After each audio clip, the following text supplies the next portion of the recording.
हज़रत यूसुफ अलैहिस्सलाम को जब आपके भाइयों ने आपको कुएं में फेंक दिया। हज़रत यकूब अलैहिस्सलाम अपनी औलाद में सबसे ज्यादा हज़रत यूसुफ अलैहिस्सलाम से बेहद मोहब्बत करते थे। ये बात हज़रत यूसुफ अलैहिस्सलाम के भाइयों के लिए बेहद शाक और नाकाबिले बर्दाश्त थी और वो हर वक्त इस फिक्र में लगे रहते थे कि हज़रत यकूब अलैहिस्सलाम के दिल से इनकी मोहब्बत निकाल डालें या फिर यूसुफ अलैहिस्सलाम को ही रास्ते से हटा दें ताकि किस्सा ही साफ हो जाए। इन भाइयों के हसदाना तखील पर ताजियाना ये हुआ कि यूसुफ अलैहिस्सलाम एक रात सोए हुए थे तो उन्होंने ख्वाब देखा कि 11 सितारे और सूरज चांद इनके सामने सजदा रेज हैं। हज़रत यकूब अलैहिस्सलाम ने जब ये ख्वाब सुना तो सख्ती के साथ हज़रत यूसुफ अलैहिस्सलाम को मना कर दिया कि अपना ये ख्वाब किसी से बयान न करें, ऐसा न हो कि तेरे भाई तेरे साथ बुराई से पेश आए। और तेरे ख्वाब की ताबीर बहुत साफ है। जिस वक्त हज़रत यूसुफ अलैहिस्सलाम ने ये ख्वाब देखा था इस वक्त हज़रत यूसुफ अलैहिस्सलाम की उम्र 13 साल थी। हज़रत यूसुफ अलैहिस्सलाम और इनके भाइयों के वाक़या की तफसील ये है कि हज़रत यकूब अलैहिस्सलाम के कुल 12 बेटे थे और इनमें से हर लड़का साहिब औलाद हुआ है और सबके खानदान खूब फले फूले। चूँकि हज़रत यकूब अलैहिस्सलाम का लक़ब इसराइल से था इसलिए ये 12 खानदान बनी इसराइल कहलाए। इन 12 बेटों में से 10 बेटे यकूब अलैहिस्सलाम की पहली बीवी लिया बिनते लियान के बतन से थे। इनकी वफात के बाद यकूब अलैहिस्सलाम ने लिया की बहन रहील बिनते लियान से निकाह कर लिया और इनके बतन से 2 लड़के यूसुफ अलैहिस्सलाम और बिन्यामीन पैदा हुए। बिन्यामीन हज़रत यूसुफ अलैहिस्सलाम के छोटे भाई थे। हज़रत यूसुफ अलैहिस्सलाम के भाइयों ने अपने वालिद को देखा कि वो यूसुफ अलैहिस्सलाम से गैर मामूली मोहब्बत रखते हैं। इस पर इनको हसद हुआ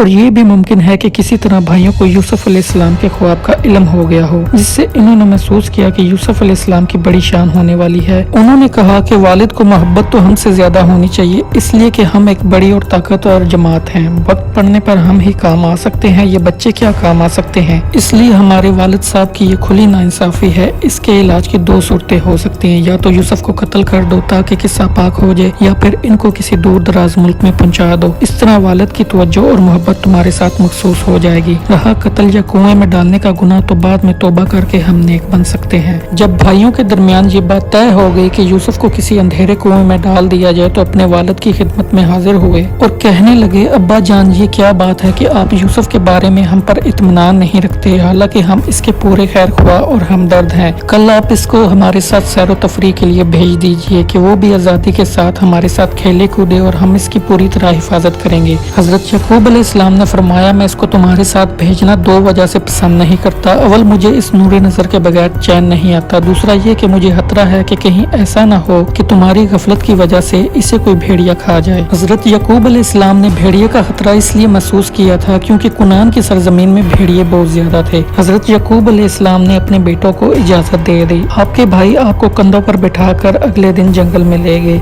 जब जंगल में पहुंचे तो आपके भाइयों ने दुश्मनी के जोश में आपको जमीन पर पटक दिया और सबने बहुत ज्यादा मारा। फिर इनका कुर्ता उतार कर और हाथ पांव बांध कर एक गहरे अंधेरे कुएं में गिरा दिया। लेकिन फौरन ही हज़रत जिब्राइल अलैहिस्सलाम ने कुएं में तशरीफ लाकर इनको गर्क होने से इस तरह बचा लिया कि इनको एक पत्थर पर बिठा दिया जो इस कुएं में था और हाथ पांव खोल कर तसल्ली देते हुए इनको खौफ व हरास से दूर कर दिया। हज़रत यूसुफ अलैहिस्सलाम के भाई आपको कुएं में डालकर आपके कपड़े को बकरी के खून से लटपट करके अपने घर को रवाना हो गए और मकान के बाहर ही से चीखे मारकर रोने लगे। हज़रत यकूब अलैहिस्सलाम घबरा कर घर से बाहर निकले और रोने का सबब पूछा कि तुम लोग क्यों रो रहे हो, क्या तुम्हारी बकरियों को नुकसान पहुंच चुका है। या फिर हज़रत यकूब अलैहिस्सलाम ने दरियाफ्त किया कि यूसुफ कहाँ है, मैं इसको नहीं देख रहा। तो भाइयों ने रोते हुए कहा कि हम खेलते हुए दूर निकल गए और यूसुफ अलैहिस्सलाम को अपना सामान के पास बिठा दिया तो एक भेड़िया आया और भाई को खा गया। ये उनका कुर्ता है। हज़रत यकूब अलैहिस्सलाम ने अश्कबार होकर अपने नूरे नजर के कुर्ते को जब हाथ में लेकर गौर से देखा कि कुर्ता तो बिल्कुल सलामत है, कुर्ता कहीं से भी फटा हुआ नहीं। इन लोगों ने कुर्ते में खून तो लगाया था लेकिन फाड़ना भूल गए थे। आप इन लोगों के मकर और झूठ को भांप गए और फरमाया कि बड़ा होशियार और सियाना भेड़िया था कि मेरे यूसुफ को तो फाड़ कर खा गया मगर इनके कुर्ते पर एक जरा सी खराश भी नहीं आई। तो आपने साफ साफ फरमा दिया कि ये सब तुम लोगों की कारस्तानी और मकरो फरेब है। फिर आपने दुखी दिल और दर्द भरी आवाज में फरमाया,